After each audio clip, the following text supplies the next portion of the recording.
Gracias por estar del otro lado, bienvenidos a Nota22.com, televisión, programa que se emite para toda la provincia de Santa Fe, desde el extremo, desde la ciudad de Vera a Venado Tuerto, gracias a Canal 8 que por el sistema de cablevisión tiene una incidencia muy importante en el sur de la provincia. Gracias a Somos Rosario, gracias a Marcelo Negri y a todo su equipo que nos permite trabajar con absoluta libertad. Gracias a Cablevisión Galvez, San Justo, otros cables operadores del norte de la provincia. Gracias a Somos Santa Fe, a Diego, a Somos Paraná, a Guille Porta también de Rafaela, gracias Cablevisión Rafaela. La verdad que es uno de los programas de mayor cobertura en la provincia de Santa Fe y lo debemos y se lo agradecemos a mucha gente que tiene confianza en este producto que lo hacemos la verdad que con mucho esfuerzo. El 10 de octubre se celebra el Día del Técnico, el Día Nacional del Técnico. La verdad que cuando uno habla de las profesiones técnicas, se refiere a una parte de la estructura social muy importante. Todos los gobiernos que le han dado importancia a la educación técnica casualmente fueron aquellos gobiernos que tuvieron bonanza económica y que anduvieron bien. Yo no sé si tuvo que ver o no precisamente con que le den tanta importancia a la educación técnica, pero fíjense en la historia que los gobiernos que le dieron importancia a las profesiones técnicas, a la educación, a sus profesionales en ejercicio, fueron los gobiernos que mejores resultados económicos tuvieron. Y eso tiene que ver porque las profesiones técnicas y los colegios profesionales que la agrupan a lo largo y ancho del país, siendo que hay provincias que todavía no tienen colegiación, que es una cosa bastante tremenda de parte de esos gobiernos provinciales, la legislatura que debe sancionar la creación de colegios, ¿no? Tienen que ver con la producción, con la industria, con la arquitectura, con la ingeniería. Y es tan importante que abarcan tantas especialidades y tantas ramas de la actividad productiva que tienen incidencia en todo lo que tiene para que un país funcione. Así que para nosotros, que es muy caro la actividad de la educación técnica, los colegios profesionales, los profesionales en ejercicio, vamos a abocar gran parte de este programa a hablar con dos directores muy conocidos, de mucho trabajo, de mucho tiempo en el Colegio Profesional del Técnico en el Distrito 1, del Centro Norte Provincial. Uno nos visita asiduamente porque nos interesa esta actividad de la formación y de las profesiones, que es el maestro mayor de obra Jorge Zavala, y también el docente y también director del Colegio Profesional, Ismael Bruno, para hablar también de la realidad, porque en definitiva lo que tenemos que hablar es de lo que está pasando en la sociedad con las profesiones. Insisto, estas profesiones son el sostén de un sistema productivo indefectiblemente. El gobierno que se apegó a la educación técnica funcionó bien. Fíjense en la historia. No digo que por la educación técnica el país anduvo bárbaro o las profesiones técnicas anduvo bárbaro solamente, sino que es porque se apoyaron en la industria nacional. Eso está claro, lo dice la historia y siempre fue así. De todas maneras vamos a hablar con los directores que son los que más saben de esto y que tienen una larga trayectoria. Jorge también es integrante de la Federación Argentina de Colegios de Técnicos, que pelea en aquellas provincias que todavía no han podido colegiar a sus profesionales para que puedan hacerlo. Así que les agradezco mucho que hayan venido a los dos. No, gracias a vos. La idea sería arrancar, si se puede, Jorge, ¿por qué se celebra el 10 de octubre el Día del Técnico Profesional? Porque en realidad es algo que a veces no se conoce tan profundamente, ¿no? Mira, hay una historia muy rica. Sí. ¿Por qué se adoptó el 10 de octubre, Día Nacional del Técnico? En el año 1973 se reunieron en la ciudad de San Juan la Federación Argentina de Técnicos Nacionales y un congreso de estudiantes técnicos de todo el país. El fin de esa reunión entre la federación, que en ese momento era la Federación Argentina de Técnicos Nacionales, que asociaba o agrupaba a las asociaciones profesionales, porque todavía no estaban conformados los colegios profesionales. Entonces la entidad que nos representaba eran de base las asociaciones. Y y se conformó un congreso de estudiantes técnicos, porque en esos momentos teníamos los maestros mayores de obras suspendidas las incumbencias profesionales, que venía ya desde el año 1966, que por pedido de 2 corporaciones universitarias, al entonces presidente Onganía, el gobierno de facto, solicitaron la derogación de la incumbencia profesional a los maestros mayores de obras, hasta que sea tratado y estudiada para ver si no tenía una transversibilidad con las incumbencias de ellos. Y directamente, por un decreto del general Onganía, dejaron sin incumbencia a los maestros mayores de obras. Esa reunión... Solamente a los maestros mayores de obras. Solamente a los maestros mayores de obras, y esas dos corporaciones fueron la Corporación de los Arquitectos y la Corporación de los Ingenieros. Yo recuerdo, porque en ese momento, cuando fue en el 1966, yo era estudiante del último ciclo del básico y ya tenía que elegir carrera, y había elegido casualmente construcciones. Y me acuerdo que se había hecho una movilización muy grande en todo el territorio del país en reclamo de la devolución de las incumbencias. Pero pasamos momentos muy difíciles, momentos de... Sí, en una época, en un momento oscuro de la historia. Un momento oscuro de la historia. Y la verdad que cada lucha que hacíamos los estudiantes en ese momento, juntamente con integrantes de la asociación y de la Federación de Asociaciones de Técnicos, no era muy difícil. Bueno, pero ya la democracia ya llegaba. En el año 1973 fue que se vota el regreso de la democracia del país, con el doctor Cámpora, que ganó esas elecciones.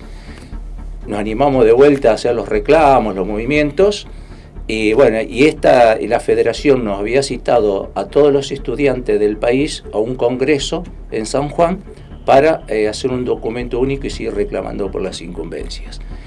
Al finalizar ese congreso, adoptamos el 10 de octubre como el Día Nacional del Técnico, en coincidencia aquel 10 de octubre del 1898, bajo el gobierno de José Evaristo Uriburu, que decretó la formación de la educación técnica, o aprobó el plan de educación técnica, que en ese momento era el plan de educación industrial, y fue un 10 de octubre del 1898 que se puso en vigencia.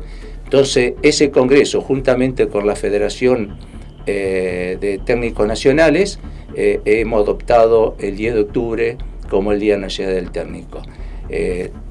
Como una anécdota más de lo que te estoy contando, al año siguiente pedimos, ya se cambió el gobierno, subió Perón a la presidencia, hicimos también un movimiento todos a Buenos Aires, reclamamos frente a la Casa de Gobierno, nos recibió el secretario de Perón y le dejamos un documento. Eso fue en noviembre, y en noviembre del 73 te estoy hablando.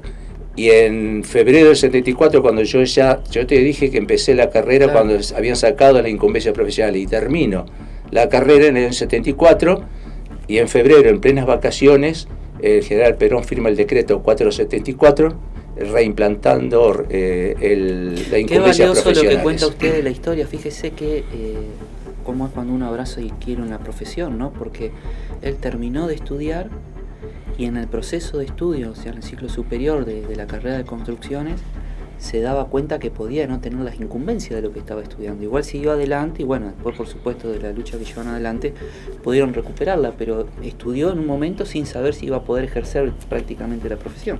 Teníamos la esperanza firme.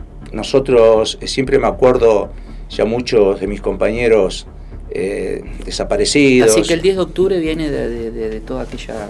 Claro, fue de la aprobación del primer plan de estudio de la educación industrial, lo que hoy denominamos de educación técnica.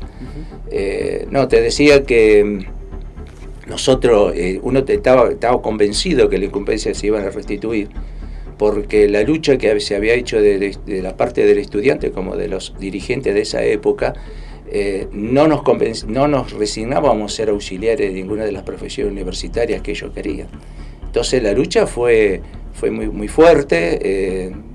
Te digo que recibimos también mucha paliza por parte de la fuerza de seguridad cuando reclamamos el momento de la dictadura. Bueno, no vamos a decir que la historia cambió mucho con posterioridad respecto de que siempre, que es extraño, se ha tratado de debilitar las profesiones técnicas, inclusive de la propia legislación, que han trabajado con el tema de la educación nacional, la ley de educación técnico profesional, también la ley de educación nacional, con el tema de que seguramente han tratado de ir erosionando lo que es la amplitud de la profesión, ¿no?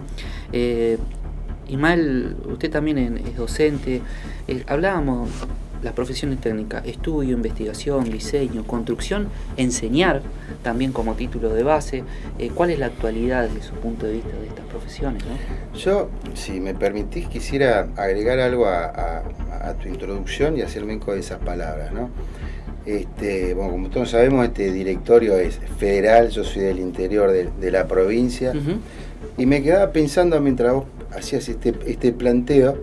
Yo vengo de una ciudad con una base netamente pyme. La ciudad de Rafaela, la perla del oeste. Algo que realmente envidiamos todos los santafesinos muchas veces, porque es un ejemplo, la ciudad de Rafaela, ¿no? Bueno, así se dice. Y mientras también hablaba Jorge, yo recordaba en mi época de estudiante, que también estudié en gobierno de facto, en el último periodo, pero más allá de esto, decía Rafaela, consolidada como una base pyme notoria, donde cada egresado de la escuela técnica, por ejemplo, los que hacían electromecánica se recibían y estaban con un torno en los garajes de sus casas produciendo. Una época creo que maravillosa, como para tener en cuenta. Los propios industriales egresados de esa escuela técnica ya buscaban los mejores profesionales. Digo, por ejemplo, la parte de metalmecánica, ¿no? De recibirse ya estaban trabajando en grandes empresas. Ya los estaban buscando y demás. Creo que una época, me parece, a mi criterio, espectacular. Yo tengo grandes recuerdos de eso. Por eso lo que decía, si uno puede construir, o se construyó Rafaela específicamente con una base pyme, con una tiene grandes escuelas industriales Rafaela también. Tiene como la escuela Lehmann, ¿no? Como la Guillermo Lehmann. Yo soy egresado de esa escuela técnica. Bueno, hasta hace muy poco fui docente también ahí en 6º año de construcciones. Los mejores recuerdos. Entonces digo que todo esto hay que tenerlo en cuenta, como vos bien hacías la introducción, y creo que tiene que ver con la evolución de un país, y creo que tiene que ver con buscar esos horizontes, que tiene que ver con las tecnicaturas. Que vos me preguntabas, ahora contesto lo que vos me preguntabas, ¿no? Me lo imagino así. Hoy, ¿cómo puede ser el futuro inmediato? Cuando estamos hablando, ejemplo, de robótica, de domótica, etcétera, etcétera, etcétera.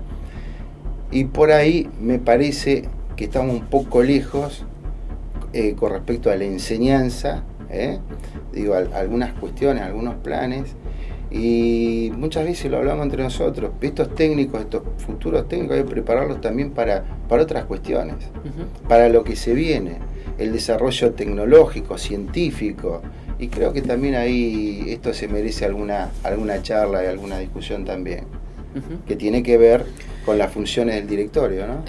La cuestión de los profesionales en el ejercicio, él tocaba la formación y los profesionales que se vuelcan en la realidad. ¿Cómo está hoy? ¿Cómo lo están analizando? Porque recordemos que los profesionales técnicos son personas que salen con responsabilidades civiles, penales. El técnico, el maestro mayor, construye 4 pisos, pero después hay 80 especialidades también distintas. El técnico electromecánico, electricista, en fin, químicos. ¿Cómo está la realidad del técnico hoy?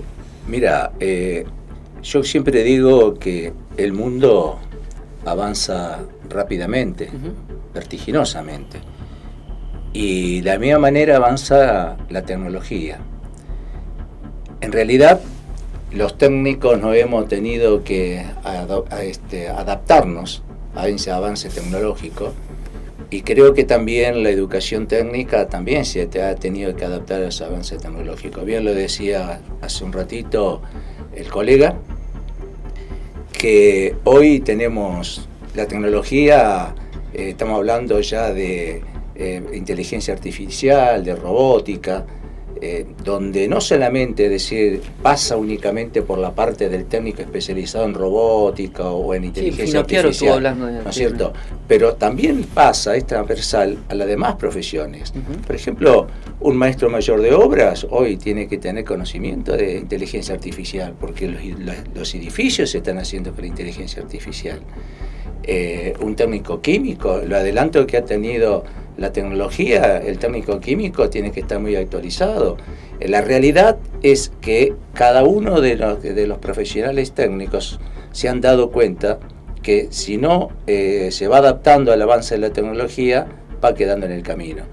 Y creo que eso es también una de las cosas que el colegio profesional siempre ha reclamado en todos los estamentos, ya sea del Estado Nacional como del provincial, en la parte de educación, que los técnicos ya egresados tienen que tener un lugar exclusivo para especializarse, por esta misma razón que yo te digo que hoy la ciencia y la tecnología se van modificando constantemente y nos cuesta capacitarnos para así el avance de la tecnología.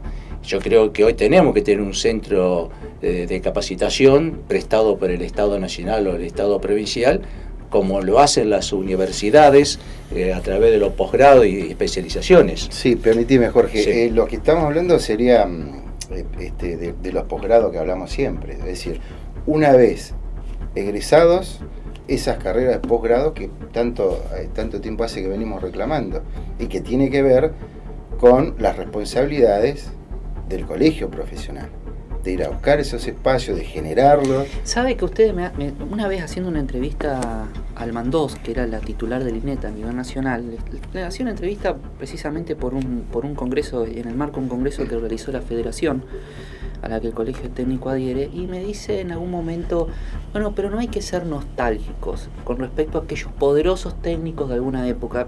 La pregunta sería, Jorge, Ismael, que me pueda responder, ¿no es cierto?, es si los gobiernos, sea cual sea el color, esto trasciende porque son políticas de Estado, el actual gobierno, el anterior, el que venga, entienden el rol que tiene un técnico en la sociedad y fundamentalmente la estratégica profesión que genera a partir de la inserción rápida en el mundo del trabajo, la participación social. ¿Qué análisis hacen de los gobiernos, digamos, en cuanto a políticas de Estado, más allá del actual gobierno, del anterior, ¿no? Mira, yo tuve la oportunidad de compartir muchos años con María Rosa Almandós. Ella era directora ejecutiva del INET y yo soy integrante del cuerpo colegiado del Consejo Nacional de Educación, Trabajo y Producción.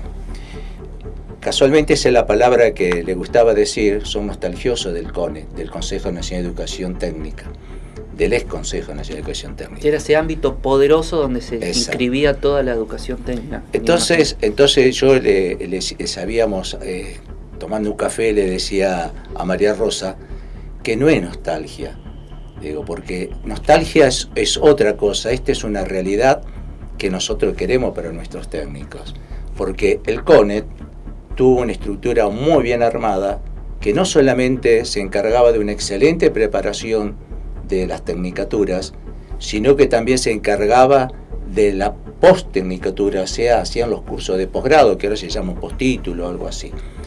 Entonces, es eso lo que nosotros reclamamos y quizás en el fondo extrañábamos, porque eso era lo que no nos estaba dando o que no nos da el Estado en este momento. Y como política de Estado, lo que vos estás diciendo, yo creo que muy pocos gobiernos tuvieron política de Estado con respecto a la educación técnica. Creo que los únicos gobiernos que tuvieron política de Estado en educación técnica son los gobiernos que pensaron en las industrias, los gobiernos industrialistas. Caso en el 45 de Perón, el de Frondizi, ¿no es cierto?, el de Néstor Kirchner, donde pensaron como política de Estado el desarrollo de la industria nacional. Cuando se desarrolla la industria nacional, se desarrolla, ¿no es cierto?, todo lo que es la preparación de las tecnicaturas. Y es ahí está el tema, que vos en tu comienzo, en tu introducción al programa, decía que a los gobiernos que piensan en la educación técnica le va mejor. Pero claro que le va mejor. ¿Pero por qué le va mejor? Porque piensan en un país industrial. Y si vos pensás en un país industrial, indefectiblemente tenés que pensar en la educación técnica como punto de progreso del país. Fíjese lo que usted está diciendo. En la ciudad de Santa Fe, para citar, los edificios tal vez de élite, los más caros en construcción, recientemente fallecido, había un técnico. En lo que tiene que ver la producción agropecuaria, porque también tiene que la escuela agrotécnica, en el funcionamiento del campo generalmente hay técnicos. En lo que tiene que ver la industria química participan los técnicos. En lo que tiene, de hecho, fijémonos las grandes obras de la zona, también en lo que tiene que ver con las prestaciones, lo que hacen de definitiva de proveedor del Estado, también hay muchas empresas conducidas por técnicos, y a veces el propio Estado no se da cuenta que está funcionando gracias a los técnicos.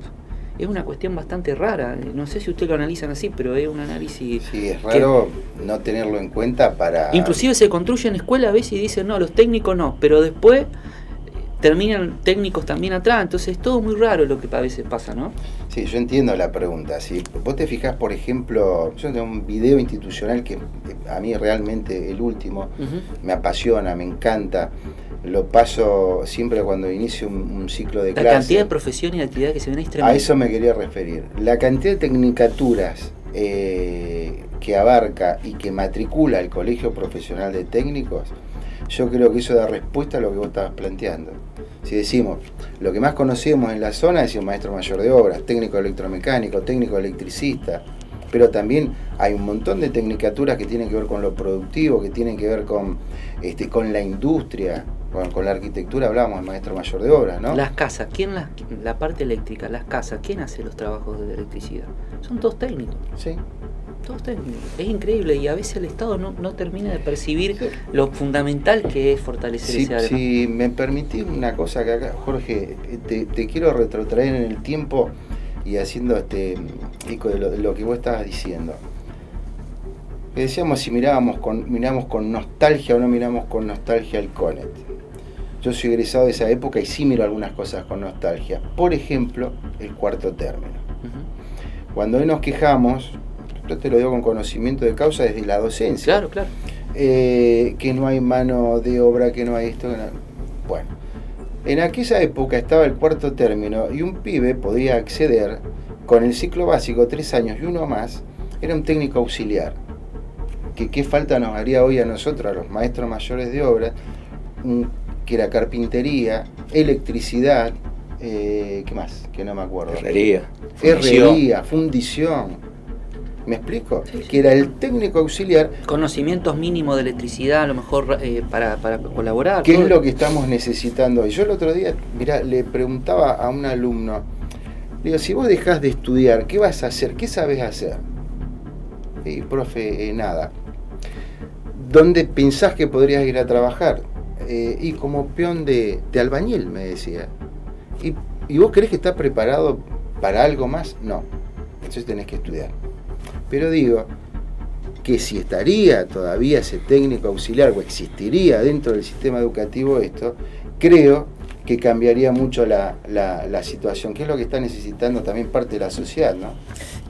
La situación también que tiene que ver con la posibilidad de entender los nuevos diseños de la ciudad y cómo se está construyendo actualmente.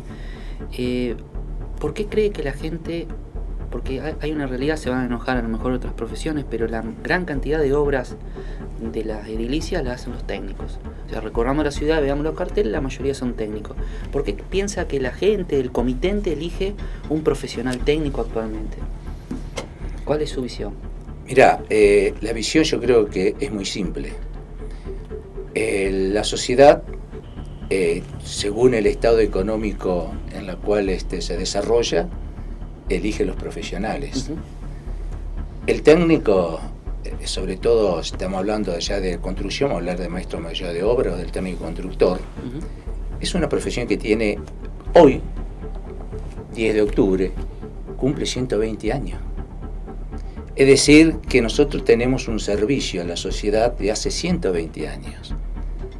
Sabe la forma en que se construye, la idoneidad y la capacidad para construir. Construir sin agregar mayores costos a una construcción, que generalmente cuando a muchos de nosotros, e inclusive en el colegio profesional, hay profesionales que nos comentan y presentan los expedientes para continuar obras realizadas por otros profesionales que lo reemplazan en su dirección de obra, porque argumentan, ¿no es cierto?, que se le ha encarecido notablemente el avance de la obra. La propietaria no quiere seguir más con otro profesional, que porque cada vez la obra avanza fuera de lo que se ha proyectado, y eso hace que se demore los tiempos de obra, y todo se encarece. El técnico es más sintético en las cosas, proyecta y realiza, sin buscarle otras cosas a la construcción, otra cosa al diseño que no sea el diseño el más adecuado concreto. Es correcto, el diseño más adecuado para la familia que le está encargando ese proyecto. Es decir, somos reales en lo que proyectamos. Y yo creo que eso es el éxito que ha tenido y que va a seguir teniendo un técnico, como nosotros en el eslogan del colegio, donde decimos que un técnico es una solución. Yo creo que sí es una solución si vos querés empezar y terminar una vivienda, tu hogar, dentro de los términos y del trazado o el diseño económico que vos tenés para hacerlo. Entendemos a la gente, entendemos el diseño simple, entendemos que el diseño simple no es un diseño feo. El diseño simple significa adaptarse a la realidad económica y social de cada uno de lo que nosotros estamos haciéndole el diseño, ¿no es cierto? No es lo mismo diseñar cuando uno dice, che, tengo $200.000, que diseñar, claro, con un plan Procrear que me da $20.000. Entonces hay que adaptarse, y yo creo que los técnicos esa realidad la tienen muy en claro. Agregar también de que eso no significa que las obras no sean muy bellas, muy hermosas. Isma, vos que te gusta mucho lo que tiene que ver con la parte de... con lo estético. Lo estético, de recuperar obras de casas antiguas, con la parte de decoración, con la imagen. Tienen obras muy, muy lindas, digamos. Sí, yo creo que sí. Y yo coincido plenamente con lo que decía Jorge. Un técnico, una solución. Pero esto yo le agregaría que esto tiene que ver hasta en nuestra formación. Yo cuando estudié, nosotros teníamos visita de obra que se llamaba en aquel momento, hoy prácticas profesionalizantes. Entonces, ese técnico, primero, que del momento cero pasa por los distintos talleres, ve electricidad, etcétera, etcétera, etcétera. No es un profesional teórico. Ahí es esencial lo que está diciendo, porque hay un desarrollo psicomotriz de la persona distinto. Totalmente. Conoce la realidad mientras estudia, no la sale a conocer después de egresado. Yo creo que ese es uno de los pilares. Entonces, por ejemplo, un profesional técnico que egresa muy joven a la vida ahí está la importancia de los talleres que tanto le reclaman ustedes a los funcionarios. Exactamente. Yo tengo que citar, muchacho, discúlpeme, que fue profesor mío, a Sergio Romero, que yo lo escucho muchas veces hablar y siempre toca este tema de los talleres y demás. Yo la otra vez lo escuchaba con mucho detenimiento, y el otro día estaba en una situación y se me vinieron esas palabras y veía en la realidad que tiene que ver con lo que vos estás diciendo. Entonces, redondeo la idea. Ese técnico que desde el momento se está formando, que ingresa a los 13 años, que pasa por todos los talleres, que va desarrollando todas estas cuestiones, que agarra una obra o que empieza una obra de joven, pues decíamos 20 años, 18, 19 por ahí, en la inserción del ejercicio profesional, tiene un conocimiento de la obra que no lo sorprende. No le sorprende llevar adelante la dirección de las instalaciones, de lo que es la obra si no gruesa. Se encuentra con la realidad porque ya la conoce. La conoce esa realidad. Después tiene que ver con lo que hace la experiencia, como cada todas uno, las profesiones. Como en todas las profesiones. Yo quisiera aprovechar los últimos minutos para que los dos puedan, porque hoy, esta semana que se cumplió esto de esta esta efeméride que tiene que ver con el Día del Técnico, yo quisiera que los dos puedan dejarle un mensaje a aquellos jóvenes que pueden llegar a ser profesionales técnicos. ¿Por qué hay que elegir las profesiones técnicas? La importancia que tiene para su familia, para el país. Un mensaje final de cada uno para los futuros profesionales, porque el que ya estudió es profesional, lo conoce, está en el ejercicio, para poder seguir convocando a jóvenes para el trabajo, para el mundo del trabajo, ¿no? Si es posible, Negro, si te parece. Sí.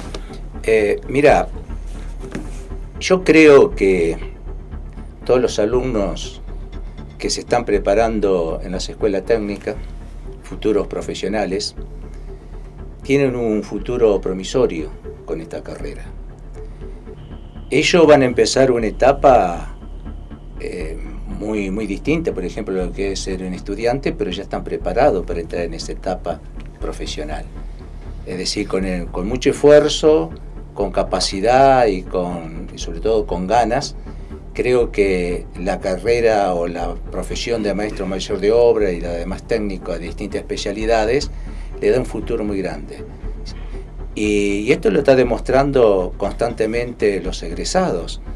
Los egresados técnicos siempre tienen mayor posibilidad de inserción profesional que cualquier otras profesiones o cualquier otro estudio medio, como denominan a veces secundario, aunque nuestro título es de nivel técnico, ¿no es cierto? ¿Por qué? Porque casualmente lo que decía Ismael, hoy en día necesitamos constantemente la presencia de un técnico naval, técnico aeronáutico, técnico electricista, en electrónica, en sistema, en computación. Es decir, quienes egresen en escuela técnica tienen para mí un futuro promisorio en el cual yo los insto a seguir trabajando seriamente, a afrontar todos los desafíos que tiene que afrontar para llegar a la meta final. Lo hemos hecho nosotros cuando hemos egresado. Todos los momentos son difíciles, porque por ahí muchos dicen, no, pero el momento es más fácil. No, todos los momentos son difíciles para un egresado, aunque haya abundancia, aunque haya escasez, todos los momentos son difíciles, pero está en la capacidad individual en diseñar su propio destino, su propio futuro, y yo creo que el título de técnico es una herramienta fundamental para el futuro. ¿Cuál es tu visión? Si me permitís, sí, me gustaría que Jorge hace este comentario que siempre lo haces. A ver, hoy me olvidé entonces. Yo pensé que le ibas a decir, un egresado técnico, no todos se matriculan en ese año que se reciben, pero comentamos esos números que siempre los decís, que nosotros nos sorprendemos que a determinada edad vienen profesionales a matricularse. Porque me gustaría que lo expliques. Sí, es verdad lo que dice Isma, siempre yo lo digo así. Hoy él mencionaba que un egresado tiene aproximadamente entre 20 a 21 años o 19 a 21 años, ¿no es cierto? Nosotros egresamos un poquito más grande porque teníamos 7 años de estudios. Claro, cuando recién egresa, piensa a lo mejor en ir a la universidad, probar otras cosas antes, porque todavía sigue con ese ímpetu, como te decía, de estudiante, ¿viste? Entonces, él quiere seguir su vida estudiantil, pero muchos, a lo mejor la universidad le va bien, otros lo dejan por la mitad, y se dan cuenta, a lo mejor cuando tiene 24, 25 años, cuando ya realmente un piensa... empresario de derecha me diría, sí, son medio vaguito también. Ya piensan, ¿no es cierto?, en un futuro, y ahí se ponen a pensar de que tiene un título de técnico. Entonces, se acuerdan toda su preparación, y que realmente lo que dice Isma es verdad. El colegio de técnicos, la mayor cantidad de matriculados empiezan a los 24 o 25 años. Hay que dejar claro que para poder ejercer la profesión hay que matricularse. Eso es un mensaje también muy importante, ¿no? Sí, fundamental. Sí. Nuestro colegio profesional, en ese sentido, siempre lo mantiene en vigencia a través de charlas con las escuelas, con estudiantes, la necesidad de matricularse. Y el joven que se recibe también tiene ventajas a la hora de matricularse, que eso también es importante, ¿no? Sí, no solamente que esté respaldado el ejercicio profesional, sino que tiene también las ventajas previsionales y sociales. Yo me permití una cosita, pues no te contesté. Yo algo que observo y que me parece que tiene que ver con todo esto, que coincido con las palabras de Jorge. Digo, ese chico que ingresa a una escuela técnica, que ingresa como si fuera un secundario común, pero que hace una técnica, Sí, sí. que no es lo mismo que un secundario común, por doble turno, por todo lo que ya sabemos. Ese chico primero, segundo, tercer año se empieza a tener muy claro, y yo creo que ya no se desvía tanto como para después recibirse como profesional técnico. Fíjate que si yo no hablaría de edad, es muy chico. Claro, claro. Y yo también insisto en que... Vocación temprana. Yo creo que es vocación temprana, creo que tiene mucho que ver, vos te das cuenta, sin enseñárselo, se autoforman, digamos, en la que es organicidad de tiempos, por ese doble turno, tiene que ver con todo eso. La verdad que podríamos pasarnos horas hablando, porque tendríamos que hablar también de la tarea que están haciendo en otras provincias, el desarrollo que se lleva adelante en Buenos Aires peleando con todos los gobiernos, tema de incumbencia y desarrollo de las actividades educativas, que tiene que ver fundamentalmente con el futuro profesional, que creo que ellos han tenido siempre la inteligencia de ir un paso adelante en discutir lo que es la formación para tener mejores profesionales, más allá después de las capacitaciones que hacen en el colegio con los profesionales propiamente dicho. Tenemos muchísimos temas para hablar, pero la verdad que nunca se ha dicho de televisión el tiempo es tirano, y quiero felicitarlos por medio de ustedes a todos los profesionales técnicos y agradecerles mucho este tiempo que han dialogado con nosotros. No, gracias. Gracias a ustedes. Vamos a un corte.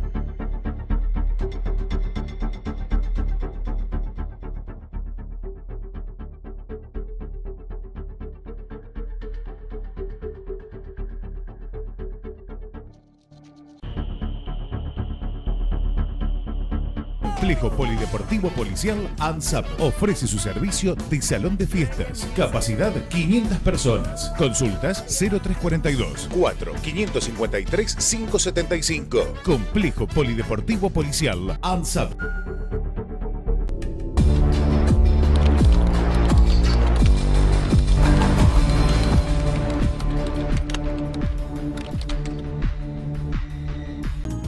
Ortopedia Vikingo, 50 años. Implantes, prótesis, material médico quirúrgico. Todas las obras sociales. Por trayectoria y servicios, somos la ortopedia número 1 de la región. Rivadavia 3118 Santa Fe. Teléfonos 0342 452 5918 y 453 9361. Nota22.com.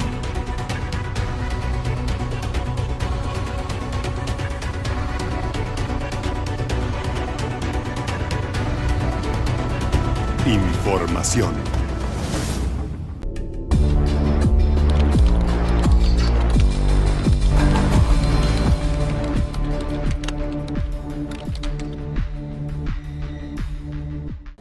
Continuamos con el programa y la verdad que no tengo muchas palabras para decir sobre esto, porque todo lo que diga son expresiones de dolor y bronca. Estas cosas pasan en Argentina.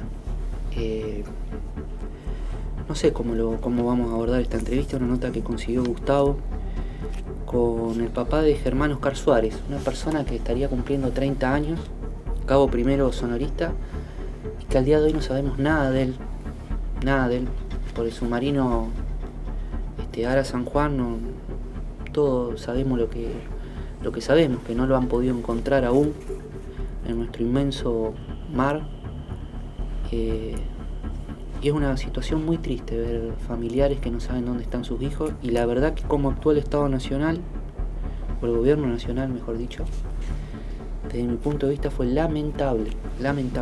Por eso prefiero eximirme de palabra y escuchar al protagonista, que es lo que hacemos en este programa, que es Jorge Suárez, el papá de Cabo Primero, que hasta el día de hoy no sabemos dónde está. Así que muchas gracias por venir, y muy amable.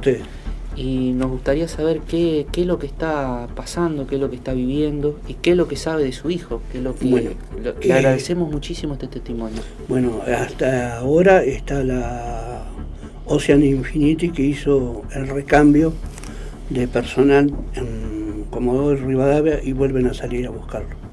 Ellos desaparecieron el 15 de noviembre. No podían navegar. Ya la Armada, en ese entonces el almirante Rum, el que lo sacó a la muerte es el contraalmirante López Macedo, porque había expediente que el submarino no podía salir, tenía que ir a dique seco.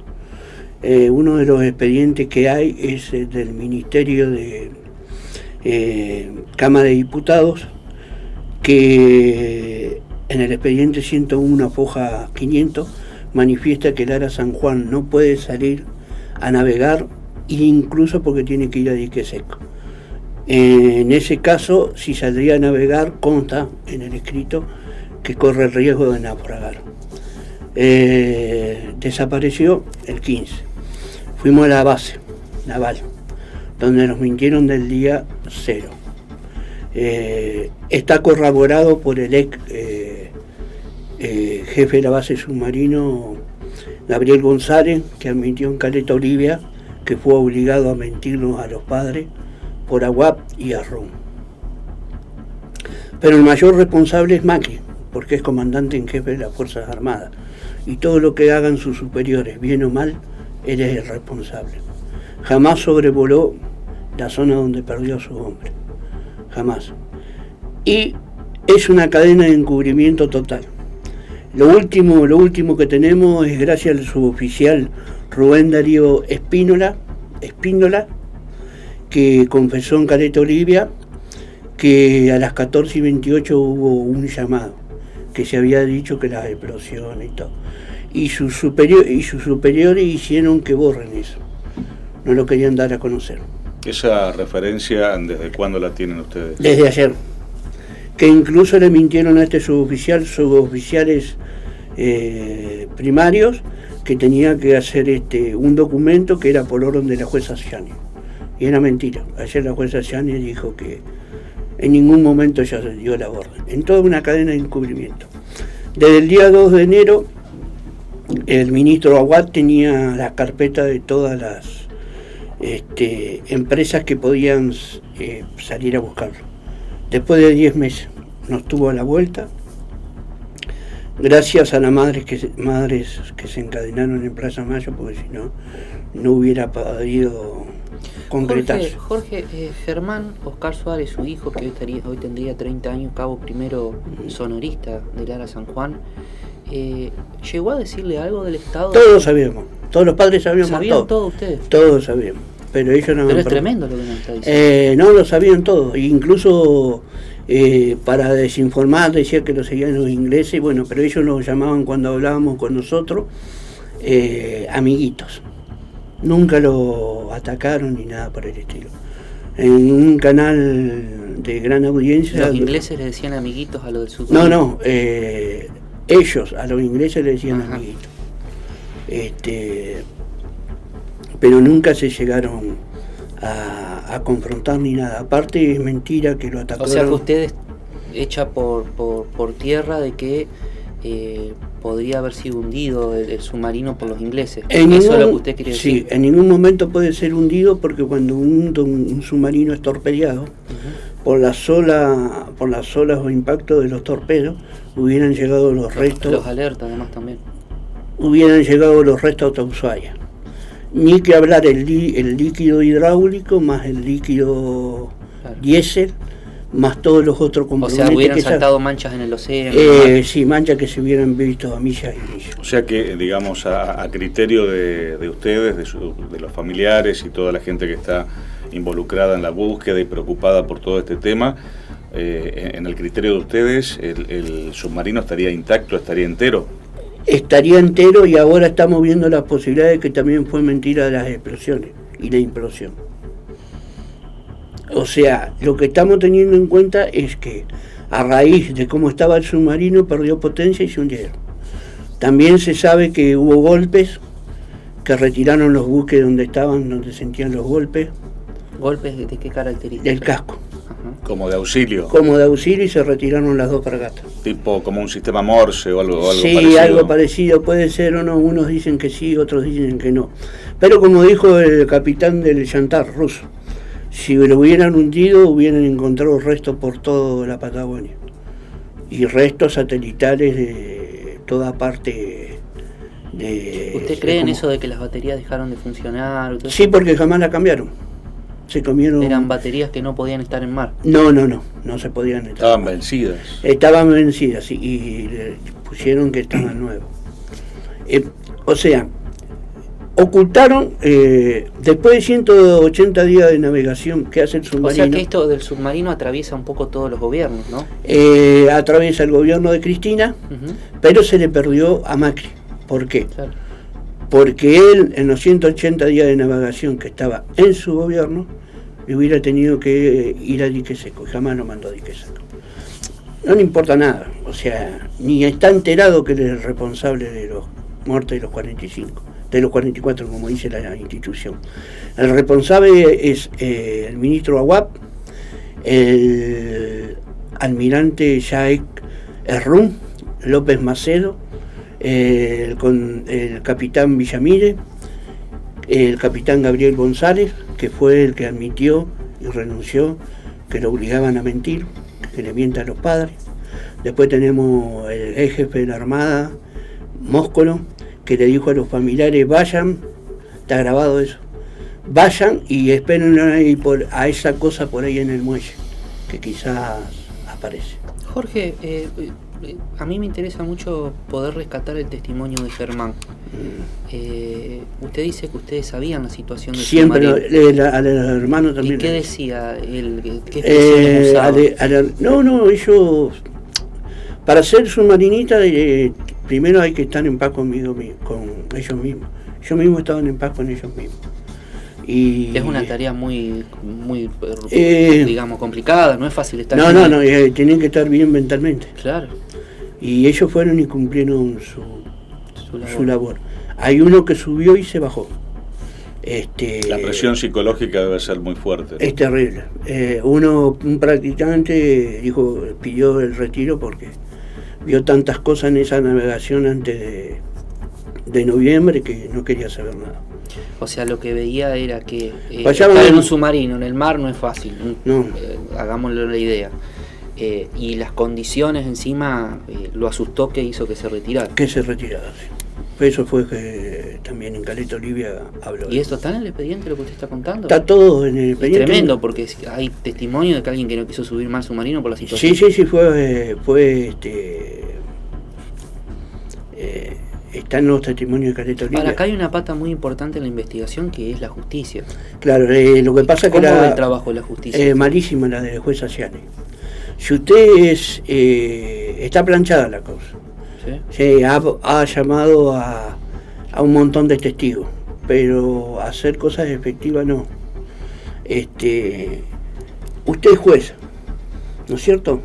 Y le dan un caso de 44 personas que están debajo del agua, están debajo del mar. En el mes de diciembre se toman vacaciones.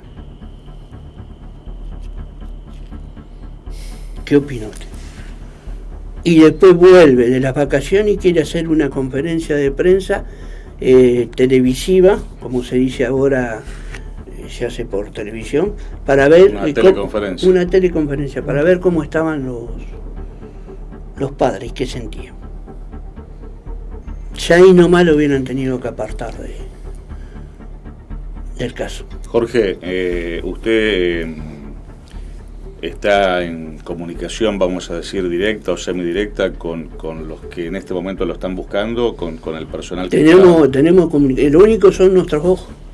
Luis Tagliafica, Castillo Arjona y la hermana de Eliana, la única mujer que está. ¿Tagliafica quién es? El querellante. Cuando retiran, porque creo que retiraron el tema de la recompensa, ¿qué sintieron? Es que no lo querían, ya no les quedaba otra manera de... O sea, no se quiere encontrar porque, le vuelvo a reiterar, cuando se encuentre, el único responsable es el comandante en jefe de las Fuerzas Armadas. O sea, como ustedes los padres están analizando que si se encontrara el submarino esto tendría implicancias políticas. Sí, por eso ya, no lo están encontrando. No, lo vamos a encontrar. Lo que pasa es que ellos no lo querían, por eso nos tardaron. Imagínense que tenían la carpeta ya en el mes de enero y recién salieron 10 meses después. Nos patearon, no nos atendían, las madres se murieron de frío, estaban enfermas.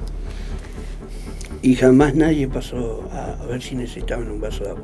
Le hago una pregunta, la verdad que esta es una situación muy dolorosa, podríamos estar hablando, usted tiene de pe a pa todos los papeles, los acontecimientos, todo circunstanciado, sustanciado.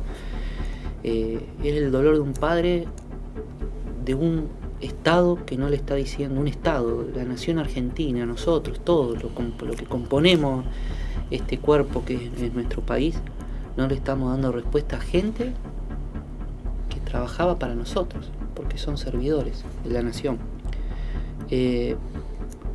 Las madres, las otras familias, ha habido casos de, por ejemplo en Santa Fe, para hablar de una cuestión catastrófica que pasó acá, que fue el tema de la inundación, más allá de responsabilidad política, tuvo consecuencias que con el tiempo hubo gente que terminó enferma, hubo muertes como consecuencia. En la Plaza de Mayo hubo gente enferma con presión, en una discusión que tuvieron con AWAP, en ese interino hay un video, una escucha que él dice: ¿qué quieren que haga? Está a 450 metros.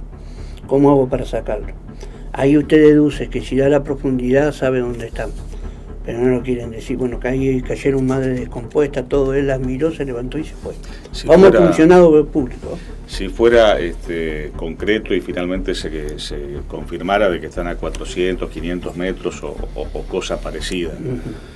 Técnicamente, semejante aparato, ¿se lo puede reflotar? Lo puede reflotar a 1500 metros, hasta 1500 metros. Pero ahí tienen que hacer otro contrato, ese es el problema. Otro costo, que sería terrible para el gobierno que no lo haga. Si se lo saca a flote, se lo lleva a dique seco, como usted decía, se lo puede peritar y demás. Sí, o incluso los AV lo pueden ya. Los AV ¿Qué son los AV? Los AV son los torpedos que se pegan contra el mar. Son robots que operan 48 horas, registrando imágenes y con los barcos arriba que reciben satelitalmente la posición. Eso creo que eran lo que usaron los rusos también en este tiempo que vinieron. No, era otro. Sí. Algo parecido. Lo que pasa es que a los rusos no lo dejaron, se fueron porque no lo dejaron buscar. Trabajar. No dejaron trabajar, siempre eran acompañados por 2 corbetas. Todas esas potencias mundiales que vinieron en su momento, ¿por qué cree usted que no buscaron a donde se está buscando ahora? Primero porque no tenían los AV, y segundo le digitaban dónde tenían que ir, dicho por los mismos norteamericanos y los rusos. ¿Los sacaban a pasear?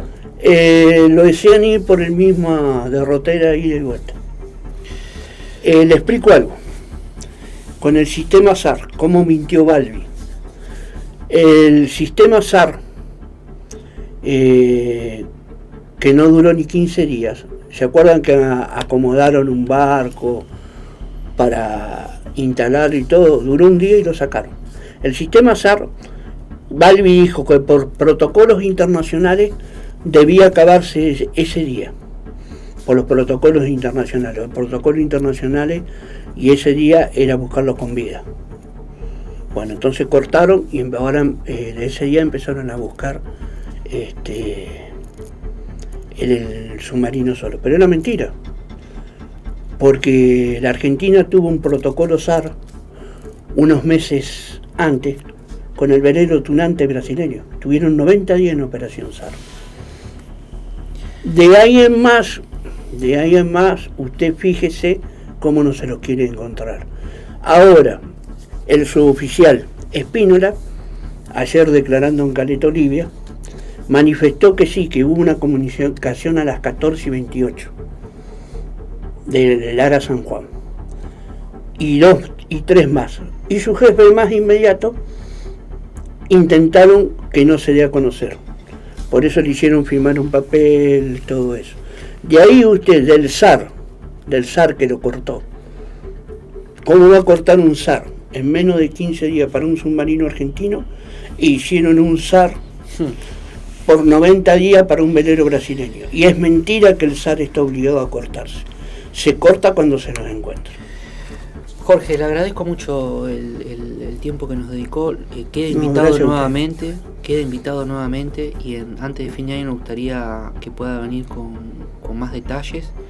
Y espacio está a disposición. Lo que quiero decir es que los sacaron a asesinar. Los asesinaron. A toda esa muchachada.